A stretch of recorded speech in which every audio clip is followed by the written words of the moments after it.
Hello guys, good morning all of you. कैसे हैं आप सभी का स्वागत है हमारे अपने यूट्यूब चैनल स्टूडेंट अफेयर्स पर, जहां पर हम डिस्कस करते हैं डेली के करंट अफेयर्स और साथ ही साथ मैं आपको बताऊंगा नेशनल और इंटरनेशनल न्यूज़ से जुड़े कुछ फैक्ट्स के बारे में। तो दोस्तों, आज है 23 जनवरी और आज हम 23 जनवरी से रिलेटेड सारे करंट अफेयर्स इस वीडियो में कवर करने वाले हैं। उसके पहले मैं बता दूं, अगर आपने हमारे चैनल स्टूडेंट अफेयर्स को अभी तक सब्सक्राइब नहीं किया है तो सब्सक्राइब करें स्टूडेंट अफेयर्स, जहां मैं आपको प्रोवाइड कराता हूं डेली के करंट अफेयर्स के साथ ही साथ गवर्नमेंट जॉब के नोटिफिकेशन के बारे में। और बेल आइकन को दबाना ना भूलें ताकि हमारी लेटेस्ट वीडियो आप तक सही समय पर पहुंच जाए। तो चलिए शुरू करते हैं। हमारा पहला सवाल, वह कौन सी स्पेस एजेंसी है जिसके थ्रू एबेल 370 नामक आकाशगंगा की तस्वीरों को साझा किया गया है? तो हाल ही में 21 जनवरी 2021 को नासा ने एबेल 370 नामक आकाशगंगा की तस्वीरों को साझा किया है। और अगर बात करें आकाशगंगा की तस्वीर की, तो ये तस्वीर कुछ इस प्रकार से है। और इसके बारे में बता दूं कि ये पृथ्वी से 4 प्रकाश वर्ष यानी कि 4 लाइट ईयर दूर है। और आकाशगंगा के समूह में 100 से भी ज़्यादा आकाशगंगा शामिल है। और बात करें अगर नासा की, तो इसका पूरा नाम national aeronautics and space administration है और इसका फॉर्मेशन 29 जुलाई 1958 को होता है और इसका हेडक्वार्टर वॉशिंगटन डीसी में है। और बात करें इसरो की, तो इसका पूरा नाम इंडियन स्पेस रिसर्च ऑर्गेनाइजेशन है और इसका फॉर्मेशन 15 अगस्त 1969 को होता है और इसरो का हेडक्वार्टर बेंगलोर में है और वर्तमान में इसरो के चेयरमैन के सिवान सर हैं। और बात करें अगर कैनेडियन स्पेस एजेंसी की, तो इसका फॉर्मेशन 1 मार्च 1989 को होता है और कैनेडियन स्पेस एजेंसी का हेडक्वार्टर क्यूबेक में है। हमारा अगला सवाल, रैटल हाइड्रो पावर प्रोजेक्ट कितने मेगावाट की हाइड्रो पावर प्रोजेक्ट है? तो इसका सही आंसर है, ये 850 मेगावाट का हाइड्रो पावर प्रोजेक्ट है जिसका संचालन जम्मू कश्मीर राज्य के विद्युत विकास निगम और राष्ट्रीय जल विद्युत निगम के द्वारा संयुक्त रूप से किया जाएगा। और अगर बात करें रैटल हाइड्रो पावर प्रोजेक्ट की, तो इस प्रोजेक्ट के तहत 133 मीटर लंबा गुरुत्वाकर्षण बांध और 2 बिजली घर का निर्माण शामिल किया गया है और इसके लिए कुल 5,281 करोड़ रुपए की राशि का आवंटन किया गया है। और इस प्रोजेक्ट को सिंधु नदी पर बनाया जा रहा है, जिसके चलते पाकिस्तान देश ने आपत्ति दर्ज कराई है। हमारा अगला सवाल, बागायत विकास मिशन यानी कि हार्टिकल्चर मिशन किस राज्य सरकार द्वारा संचालित किया जा रहा है? तो इसका सही आंसर है, गुजरात के राज्य सरकार के द्वारा इस परियोजना का संचालन किया जा रहा है। और बात करें अगर बागायत विकास मिशन की, तो इसे बागवानी मिशन यानी कि हार्टिकल्चर मिशन के नाम से भी जाना जाता है।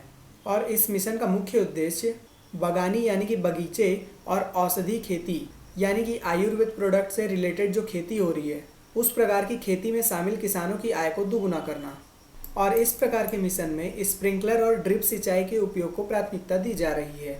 और बात करें अगर गुजरात की, तो गुजरात के सीएम का नाम विजय भाई आर रूपानी है और गुजरात के राज्यपाल यानी कि गवर्नर का नाम श्री आचार्य देवव्रत है। उसी प्रकार से महाराष्ट्र के सीएम का नाम उद्धव ठाकरे और गवर्नर का नाम भगत सिंह कोश्यारी है।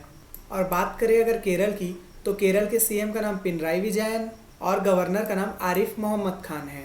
और बात करें अगर तमिलनाडु की, तो तमिलनाडु के सीएम का नाम थिरुइदप्पणी और गवर्नर का नाम बनवारी लाल पुरोहित जी है। हमारा अगला सवाल, वह देश जहां भारतीय आर्थिक और तकनीकी सहयोग के द्वारा समुद्री अनुसंधान समन्वय केंद्र यानी कि ओशियन रिसर्च सेंटर स्थापित किया जाएगा? तो इसका सही आंसर है, भारत के द्वारा श्रीलंका में आर्थिक और तकनीकी सहयोग के द्वारा समुद्री अनुसंधान समन्वय केंद्र यानी कि ओशियन रिसर्च सेंटर स्थापित किया जाएगा। और इसका जो मेन उद्देश्य होगा वो हिंद महासागर क्षेत्र के समुद्री गतिविधियों को सीखने के लिए और बेहतर अवसर उपलब्ध कराना होगा।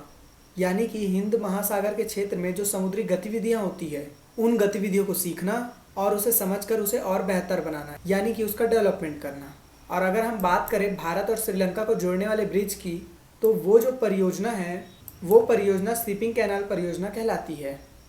हमारा अगला सवाल, विधि और न्याय मंत्रालय के द्वारा हाल ही में किस देश को भारत का व्यातिकारी राज्य क्षेत्र घोषित किया गया है, यानी कि रेसिप्रोकेटिंग टेरिटरी? तो हाल ही में विधि और न्याय मंत्रालय के द्वारा संयुक्त अरब अमीरात को भारत का व्यतिकारी राज्य क्षेत्र घोषित किया गया है, जिसका सीधा सीधा मतलब ये है कि संयुक्त अरब अमीरात यानी कि यूएई के कुछ प्रमुख न्यायालय को सुपीरियर कोर्ट का दर्जा प्राप्त हुआ है। और ये अधिसूचना आईपीसी धारा 1908 के तहत आर्टिकल नंबर 44A के थ्रू प्रदान की गई है। हमारा अगला सवाल, गुजरात सरकार ने हाल ही में किस फ्रूट का नाम बदलकर कमलम रखने की घोषणा की है? तो इसका सही आंसर है ड्रैगन फ्रूट का। यानी कि हाल ही में गुजरात सरकार ने ड्रैगन फ्रूट का नाम बदलकर कमलम रखने की घोषणा की है। और बात करूँ अगर मैं ड्रैगन फ्रूट की, तो ड्रैगन फ्रूट को सुपर फ्रूट माना जाता है क्योंकि यह देखने में काफ़ी आकर्षक होता है और ये कैक्टस प्रजाति के पौधों में उगता है और शरीर में खून बढ़ाने में सहायक होता है, यानी कि इसे खाने से बॉडी में ब्लड की कमी नहीं होती। हमारा अगला सवाल, अमेरिका के जो बाइडेन ने 128 साल पुरानी बाइबल पर हाथ रखकर अमेरिका के कौन से राष्ट्रपति के रूप में शपथ ली है? तो जो हाल ही में अमेरिका के राष्ट्रपति बने हैं उनका नाम जो बाइडेन है। और बात करें अगर जो बाइडेन की, तो ये अमेरिका के 46वें राष्ट्रपति हैं और ये अमेरिका देश के सबसे उम्रदराज यानी कि सबसे अधिक उम्र के राष्ट्रपति बने हैं। और अगर हाल ही में अमेरिका के बारे में बात करूं, तो हाल ही में अमेरिका में कमला हैरिस पहली अश्वेत उपराष्ट्रपति बनी है जो कि मूल भारतवासी है। हमारा अगला सवाल, भारतीय विकेट कीपर बल्लेबाज ऋषभ पंत कितनी पारियों में 1000 रन बनाने वाले पहले भारतीय बल्लेबाज बन गए हैं? तो इसका सही जवाब है 27 पारियों में, यानी कि ऋषभ पंत 27 पारियों में 1000 रन का टारगेट पूरा करने वाले पहले भारतीय बल्लेबाज बन गए हैं। और बात करो अगर धोनी की, तो धोनी ने 32 टेस्ट पारियों में 1000 रन पूरे किए थे। और बात करें अगर ऋषभ पंत के बारे में, तो ये साल 2018 में टेस्ट क्रिकेट में अपने करियर की शुरुआत करने वाले, इंग्लैंड और ऑस्ट्रेलिया में शतक लगाने वाले भारत के अकेले विकेटकीपर बल्लेबाज हैं, यानी कि साल 2018 में इन्होंने इंग्लैंड और ऑस्ट्रेलिया में शतक लगाया था। हमारा अगला सवाल, ग्लोबल फायर पावर के द्वारा जारी विश्व के ताकतवर सेनाओं की सूची में भारत कौन से स्थान पर है? तो विश्व के सबसे ताकतवर सेनाओं की सूची में भारत चौथे स्थान पर है और ये इंडेक्स ग्लोबल फायर पावर ने जारी किया है। और अगर मैं अदर कंट्री की बात करूं, तो इस इंडेक्स में सबसे टॉप पर यूएसए यानी कि अमेरिका है और दूसरे नंबर पर रशिया, तीसरे नंबर पर चाइना, चौथे नंबर पर इंडिया है। और इसके बाद अगर बात करूं, तो 5वें नंबर पर जापान, 6वें नंबर पर साउथ कोरिया, 7वें नंबर पर फ्रांस, 8वें नंबर पर यूनाइटेड किंगडम, 9वें नंबर पर इजिप्ट और 10वें नंबर पर ब्राज़ील है। और इसके सोर्स स्वयं ग्लोबल फायर पावर है। हमारा अगला सवाल, इनमें से किस खिलाड़ी ने हाल ही में फुटबॉल इतिहास में सबसे ज़्यादा गोल करने का रिकॉर्ड बनाया है? तो दोस्तों ये क्वेश्चन आपके लिए है।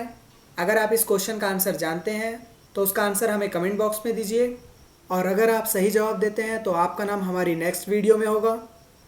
सो गाइस, ये था आज का सेशन। उम्मीद करता हूँ आपको वीडियो पसंद आई होगी और अगर आपको इस वीडियो की PDF चाहिए तो आपको PDF की लिंक डिस्क्रिप्शन बॉक्स में मिल जाएगी। So guys, go in description box and check it out. और अगर आपको वीडियो पसंद आती है तो वीडियो को लाइक करें और अगर आप हमारे चैनल पर नए हैं तो चैनल को सब्सक्राइब करें और हमें ज़रूर बताएं कि आपको वीडियो कैसी लगी। Thank you guys.